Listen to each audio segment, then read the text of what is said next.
Alberto and I, two aspiring journalists, left the government, crime, and court reporting to venture out into the surrounding towns and countryside in search of a good human interest story. This is what we found. We traveled 45 minutes outside of Muncie, Indiana, and we stumbled upon the small town of Pendleton, where life runs at a slower pace. Pendleton was previously known for its car factories, prison, and its history. But now, a local diner is making its mark in the community. When we rolled into town looking for a place to eat and find a good story, some of the locals told us about a diner that served good home-cooked meals for low prices. For us, that's all we needed to hear, and we were on our way. Shortly after, we found ourselves pulling into Deb and Donna's diner. As soon as you go in, your senses are overwhelmed with the smell of coffee and the feeling of belonging. We picked a table and sat down, and almost immediately, customers started talking to us about the diner and why they come here. This is what they had to say. It's just a great place to eat and socialize with other people. Everybody's real friendly. The diner was opened by two best friends who wanted to give their local community a place where they could spend time together and have enjoyable meals.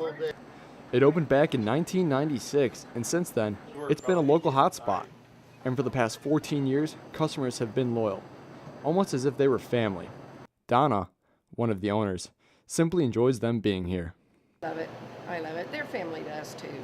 And just like families, there's some that you really can't wait to see leave, and there's some that you really are looking forward to have for the day. One thing that the customers say that really separates the diner from other eating establishments is their relationship with the staff.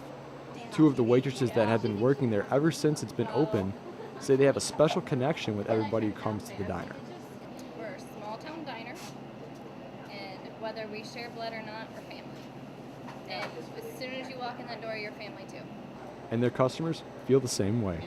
I feel like I am at home and I am family. A lot of these people I've known most all my life, and I do consider them family.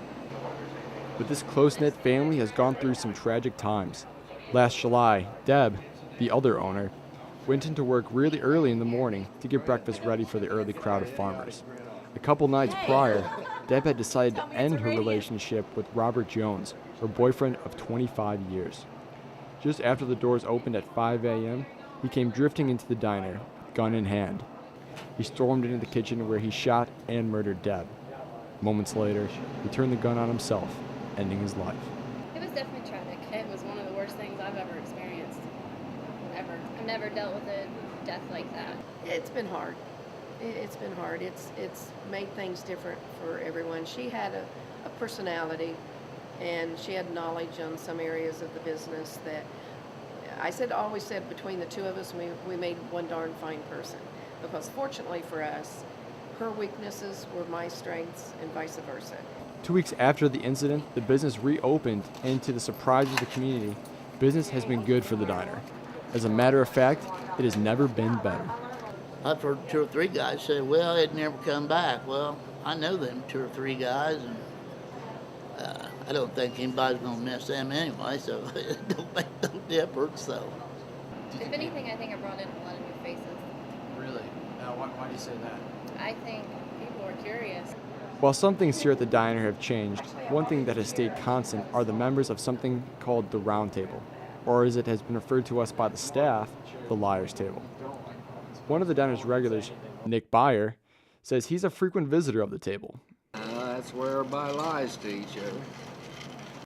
And for George Fasour, the Liar's Table, it sounds like a bunch of parakeets. You ever put a bunch of parakeets in a cage and kick it, and they all start squawking? That's what it sounds like. It sounds like a bunch of women in there. So. Generally speaking, we just talk about problems we might be having and things like that. And you really can learn some useful stuff here. So looking at it all, there's a lot to learn from this little diner and a small farming community. And a statement released from the diner, they said, moving forward is something we all must do. The diner stayed afloat during troubled times thanks to its community and their support, and that there's nothing a home-cooked meal and good conversation can't fix.